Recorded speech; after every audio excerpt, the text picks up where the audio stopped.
Welcome to Conversations at Luna. We're coming to you direct from Luna Private Banquets in the heart of Markham, with 26 executive, private, and semi-private suites, some with reception areas and ensuite bathrooms, and featuring the best authentic Chinese and Pan-Asian cuisine.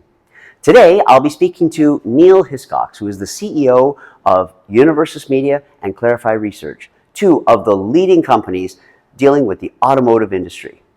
Enjoy. Hello, Niel, and welcome. Thank you very much for doing this. Today, I'm with Niel Hiscox, who is the CEO of Universus and Clarify, and we're going to get more into talking a bit about that. Today, we're at Luna Private Banquets in Markham, a premier location where people can hold business meetings and events and celebrations with some of the best Chinese food you will find anywhere in Markham. So Niel, first of all, let me pour you some tea here. Please do. This is a step up from where we normally end up. Well, if we do a podcast in my office, it's not going to be like this. So tell me, first of all, tell me a bit more about what Universus does. So Universus has really two sides to it. We are a communications agency that historically has done a lot of website development, video, that sort of thing. Very typical agency stuff. What made us a bit different is really focused on the automotive industry. We have some non-automotive clients, but really that's been our focus. And automotive OEMs have been the Why biggest. automotive? So I came into automotive a long time ago. I was heading up a media company that was acquiring smaller media companies, publishing companies, and we were in a whole bunch of different verticals. And one day we acquired a company that was publishing both consumer automotive magazines and B2B automotive magazines. And that was really what brought me into the automotive industry. And I just fell in love with it.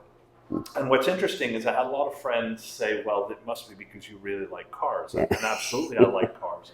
But what I really fell in love with was the business, the business side of it, the interplay between, OEMs that operate on a global level, but are utterly dependent on the dealers, local dealers that operate hyper-locally, and that connection to their local market, and the interplay between the two, which, as you know, like any good marriage, sometimes it's working very well, and sometimes it has its challenges. And I've just, for anyone who's passionate about business, it's like going to business school every day. Tell me, what was the reason for starting Clarify? I really felt there was going to be a need as we looked at the massive transitions automotive is going through. So whether you're talking about going from internal combustion engine to EV and what that transition is going to look like, new market entrants, the rise of China now as the dominant manufacturing country in the world, there was going to be a need for a tremendous amount of research and advisory around that. And I think the other thing that we really recognized was as vehicles become, frankly, pretty uniformly excellent, the real battleground was going to be customer experience. And whether at the OEM level or the dealership level, there was going to be a real need for supporting improving customer experience. So I felt there was a real opportunity. But seeing the opportunity, being able to pursue it, sometimes different things. And while I had a background in consulting from my days at KPMG, what really created the opportunity is I got a call one day from Darren Slind, who I'd known for years in the industry. And Darren had headed up J.D. Power in Canada for about 16 years. He was then sent to Singapore, and he headed up Asia Pacific for Power. Oh, wow. But what the pandemic did is J.D. Power started shutting down all of those regional offices. So it brought Darren back to Canada. And, he phoned me up, simply networking, saying, Niel, we haven't talked in a while. You tend to be, everybody, you tend to know what's going on. Well, you got some great talent there, right? Yeah. Well, we turned what I imagine he thought would be a 5-minute phone call into about a 45-minute phone call. And by the end of it, the whole vision for what Clarify could become was really laid out. Now, you said some interesting things about how you now got into training. Was that the next evolution of that? I think one of the things that, if I reference my KPMG days, one of the things that struck me, and I'll use a very specific project as an example. This was back just before the year 2000. AT&T hired us to develop an internet market entry strategy. They were a long distance company. They wanted to enter the internet market. We put together, as consulting companies do, a nice big thick binder, drop it on the desk, and basically whether they implemented or didn't or implemented well, that's not our role. And that didn't strike me as what was needed. And particularly, I think, given my affinity for the dealership community and what goes on at the dealership, it was really important to be able to say, we can chart the strategy, we can build the curriculum, but we need to be able to actually implement it in store to drive the business improvement. Well, you must get personal satisfaction seeing that your advice then comes to fruition. Absolutely. Yeah, I mean, a lot of consulting firms, they never even know what happens to the advice or not, right? Yeah. Well, and I think the other thing it does is it creates with our customers, it really creates not so much one-time engagements to create an asset, but ongoing relationships where we're part of the give and the take and the to and fro. Because even if we're working for an OEM and working across their dealer network, their dealer networks are divided up. There'll be a top 20% that are the really high performers that frankly you just want to get out of their way. Mm-hmm. Then, typically that largest section in the middle are the ones that are very game, that they want to do the best they can, and that's where you're going to find you make the most impact in terms of bringing that curriculum and coaching to the store. And then you'll often have, let's say, a bottom 20% where, before they're really ready to address that elevation of customer experience, they probably have other challenges. It may be they're in an outdated facility, so they've got to get that taken care of. They may have some real staffing challenges. So what that means typically is in any given year, we're not touching 100% of an OEM's dealer network. And again, it's now a multi-year opportunity and a multi-year effort. And what it allows us to do is you work with a portion of the dealer network. That first year, you're able to really demonstrate that you're moving the needle, which is also what then brings that next cohort to the table to say, we've seen what you've done is working. Because as you know, in the automotive space, when your OEM office comes to a dealer and says, I'm here to help, sometimes that's those are chilling words. Yeah. So, I mean, the automotive, just even in our lifetime, has evolved so much, especially on the retail end, right? Well, both retail and manufacturing. I mean, I just remember, as a kid going with my dad, buying a new car, and then the whole interplay between the manager and, writing down a secret number and coming. And I mean, back then, if you asked anybody, how do you like going to a car dealership? I mean, it was just like, it's horrific. Like, I don't like it at all. So I'm going to ask you a big question. What do Canadians feel about what is their relationship with cars and the car buying process right now? Is it favorable? Do they enjoy it? Like, is it become something that is, because before, especially when people were purchasing the cars, they may do that only once every 6 to 10 years. Now it's, with leasing, it's a much stronger cycle. What's the general opinion of the relationship between Canadians and their cars now? Well, I think it's moving for sure. I mean, statistically, there is no question that the in-dealership experience is still broadly not seen as a positive experience. But I think that is changing, and it's changing not necessarily uniformly across brands and across dealership groups, but there's no question that there's an understanding that customer experience really is the battleground, and we're seeing that. I think there are a couple of areas that really still need some attention. The handoff from the OEM website to the in-store experience.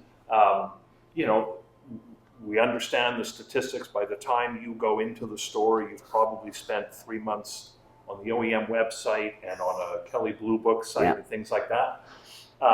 you may have spent many hours working in the OEM's online build-in price.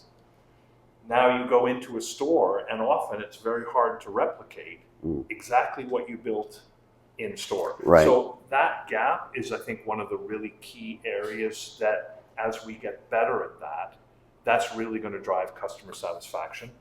I think one of the other areas that is probably ripe for evolution is the F&I office. Mm-hmm. So, one of the things we all hear is we created, I'm going to go back a step, we created an acronym at Clarify that we think really sums up what the car buying experience needs to be. It's a 4-letter acronym called TEF, T-E-F-F. Mm-hmm. It needs to be transparent, it needs to be efficient, it needs to be flexible, it needs to be facilitated. So what that really speaks to is a process where the customer is empowered and the staff at the dealership and the process at the dealership is adapting itself to what that customer needs. Oh, okay. If there's one area of the business where I think TEF principles have not yet penetrated, it's the F&I office. There's still a lot of parts of the country where we put the customer into what we call the box. Yeah. And that's often where customers are taking too much time. It's not transparent. It's not flexible. And Do you feel that the dealer approach needs to change too? Because I do get feedback. Sometimes it feels like a bit of a pressure box. It is a pressure box. Yeah. And and what's interesting is, of course, from a business performance standpoint, the F&I office, that leg of their business is extremely important. 100%. Yes, especially these days. And so, on the one hand, I understand a reluctance to say, well, we know the results that the current formula is going to produce.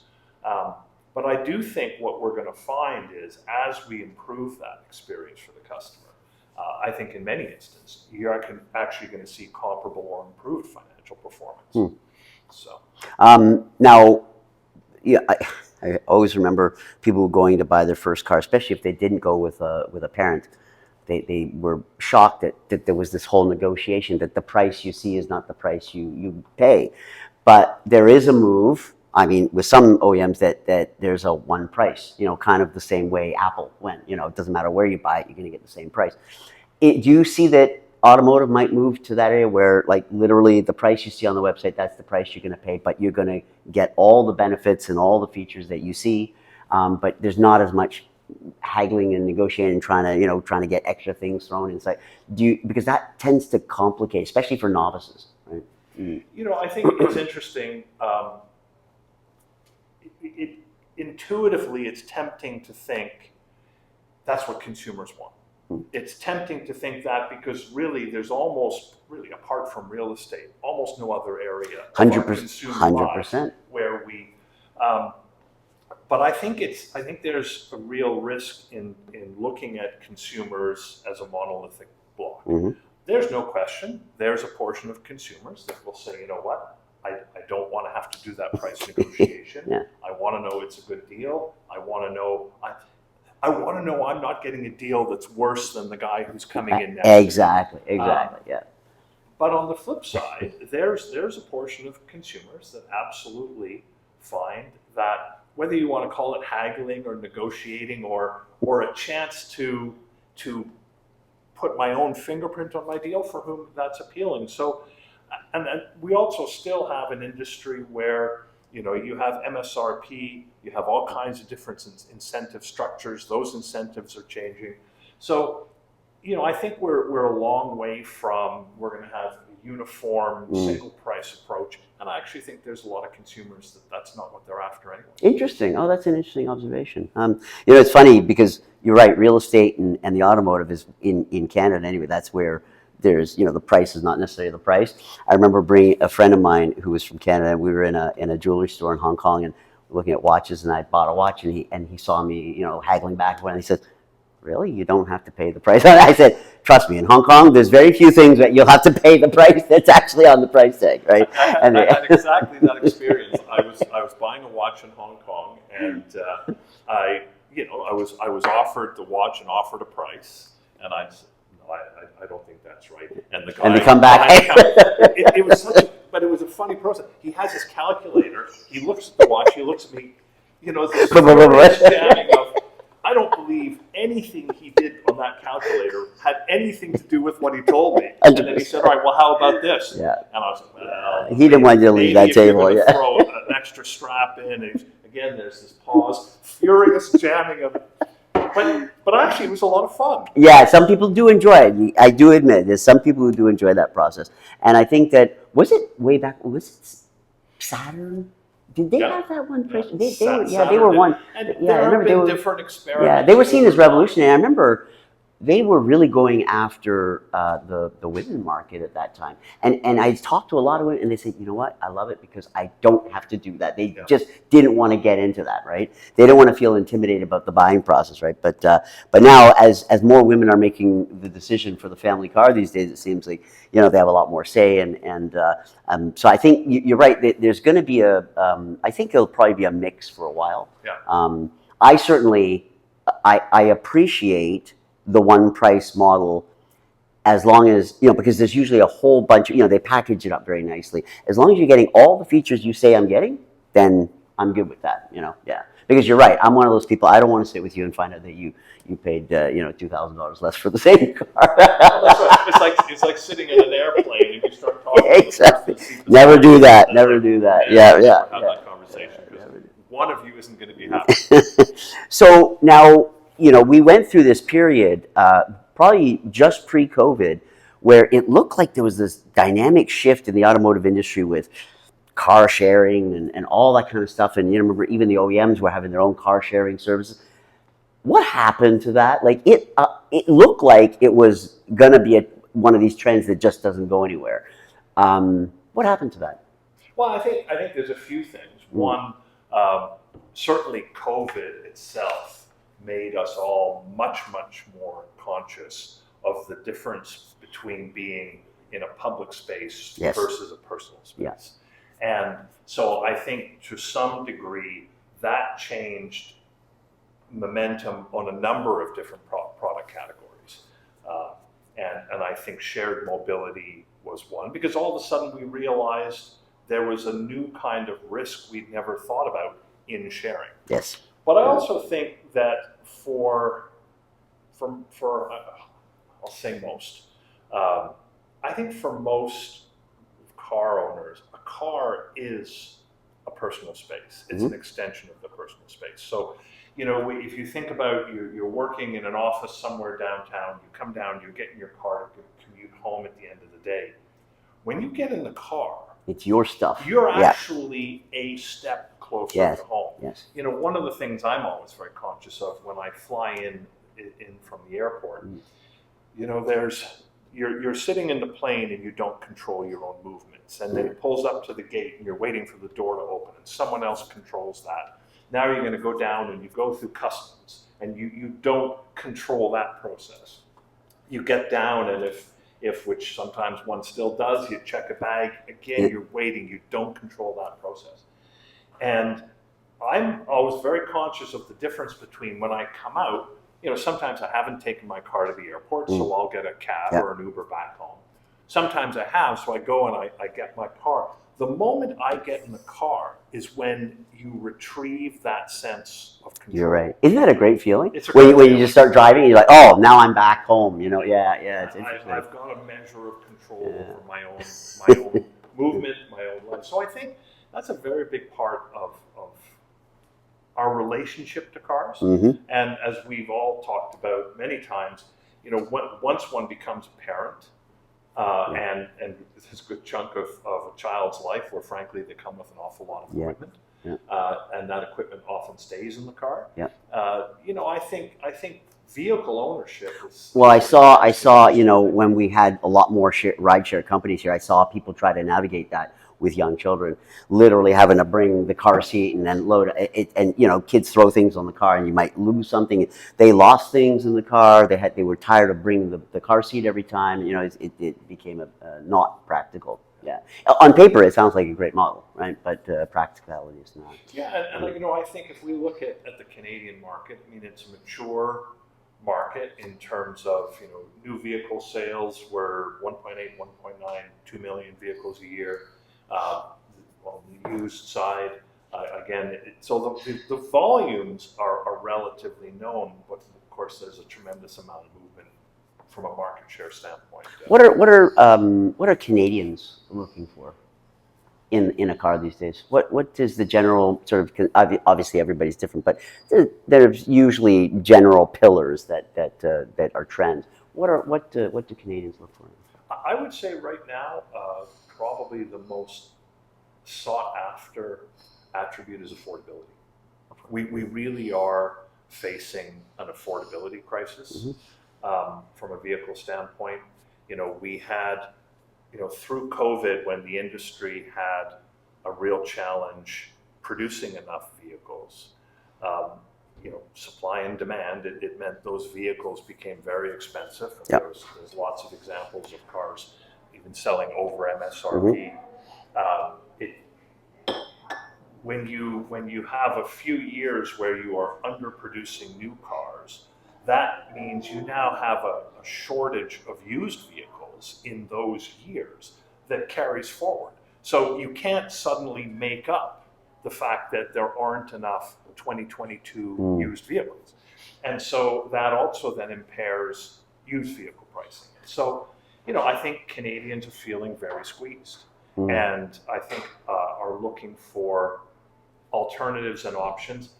From an OEM side, I mean, in order to compete from a product standpoint, cars are so loaded now, you know, whether it's technology, features, all the rest, that, you know, it's also difficult to make the business case to bring a less expensive, lower margin vehicle to market. So I would say that's a really big one, and of course that's one of the reasons why many Canadians are looking so keenly at the potential entrance of Chinese OEMs into the market. Now we see, I mean, a ton of SUVs on the road. In fact, most people I know don't even drive sedans. They don't even own one. You know, it's all SUVs. Is that a trend that's here to stay? That, you know, because SUVs seem to be very popular these days, very, very popular. Or rather than just take a blanket guess like that, I would ask you, what is the type of car that you're seeing is the hottest trend right now? Oh, SUVs, I mean, that trend is well established and it's going to continue. I mean, from a utility standpoint, you know, in terms of Canadians getting the vehicle that is going to serve the widest range of their needs. It'll do the city, it'll do the cottage, it'll do all of that. It'll take the car seats, it will take the hockey bags, it will take all of those things. And, you know, increasing. It took a long time to get there, though, because I remember back in the 80s, my brother had a Jeep Cherokee. I mean, it was a similar format. I mean, you know, and it served its purpose. I mean, they weren't great on gas and stuff, but why do you think it took a while to get to sort of the SUV hybrid format? Because it's a format that makes sense. It is. Yeah. I think part of it is it took time to enter some of the smaller, lower price segments of SUVs. Yeah. And they didn't used to drive like a car. Now some of them are very sporty. They drive like a car. So if you like the action, then you can still get that in an SUV format. Now I'm happy. It's funny. I'm now happily at a phase in life where you know, the kids are all off doing their own thing. And you want something sportier? So I actually have gone back to a sedan, and in fact a two-door sedan, because no, I don't want anybody in the backseat. Is that your convertible out there? Yeah. Okay. Yeah, I haven't reached that yet. I still have a 10-year-old. So. Very good. Now, Neil, we've got a bit of a treat coming up here. We can make the conversation flow a bit. This is I don't know how much you know about Chinese soups, but this is a tofu and chrysanthemum soup. You know, chrysanthemum, the flower. Yeah. And wow. Yeah, this is from northern Jiangsu province, and it's a real classic. And well, why don't we try this soup here? Yeah, you might want to use this spoon. Might be a little more conducive to it. I can try this here. You see the flour in there? That's the big flower right there. Yeah, Luna specializes in a lot of very interesting dishes. And the presentation is great too. Are they bringing dishes from a particular region of China? Or are No, they all across China? over. Yeah, because if you, a lot of people for lunch, they like dim sum. So that's very Cantonese, so they'll have that. But they're from all over. Yeah, from all over. It's, yeah. So tell me, financing versus leasing. Talk to me about that. So historically, leasing in Canada, probably around 30%, high 20s. I thought it was higher, On actually. the luxury side, Yeah. it was higher. Okay. I think it was typically getting up into sort of the 40% range on the premium vehicle Okay. side. It's not there right now? It's making its way back up. It dipped To what? during To what? COVID. I think down to low 20s. No. What were people going towards? From leasing to? Well, in order for leasing to be attractive, one, you need to have the lease offers available. And, Right. and part of what makes those lease offers attractive is the OEM subventing the financing. And in times when either the financial markets or in the case of COVID, the overall market was more challenged, the OEMs are going to be less able to and less willing to do that subvention, so you don't get the same attractiveness of offers. And I think most Canadians, the message they're told is the most financially advantageous way to own a car is to buy it, finance it, and simply own it over the long term. That, what the benefit of leasing is, it gets you into a new vehicle Yep. more often, Mm-hmm. but it ultimately is doing it at a higher cost. Yes, it is. And Yeah. so I think, again, like depending on where Canadians are, where interest rates are, where the market are, and you also need to have that inventory. So Do you find that when people are financing, are they typically going and having their ownership outside of the warranty period? well, the fleets, the units in operation right now, that the average age has actually never been higher.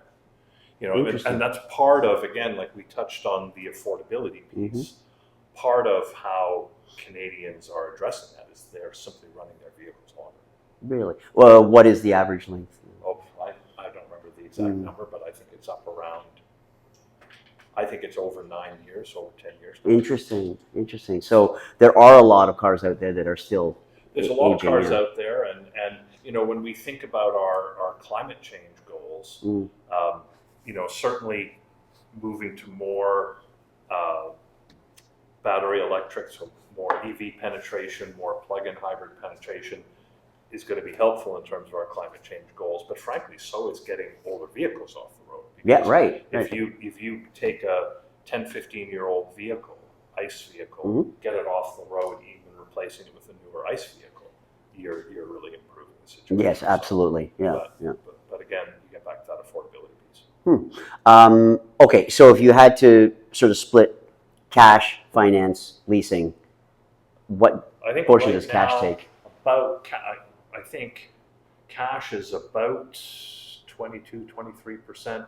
I think leasing is about 27%. And I think financing is about half the market. Oh, interesting. That's so. I thought leasing was going to be higher than that. Yeah. I really thought, but that's just because of the way I think. I just don't want any hassle. I just want pay the price. I'll never have to worry about paying the out of warranty stuff, and that's my mindset, right? So leasing fits somebody like me perfectly.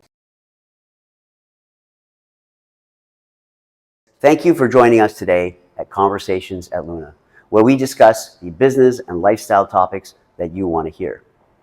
To book your next event, conference, or business meeting, or even just for a casual lunch or dinner, go to lunaprivatebanquets.com. My name is Justin Poy, and we'll see you next time.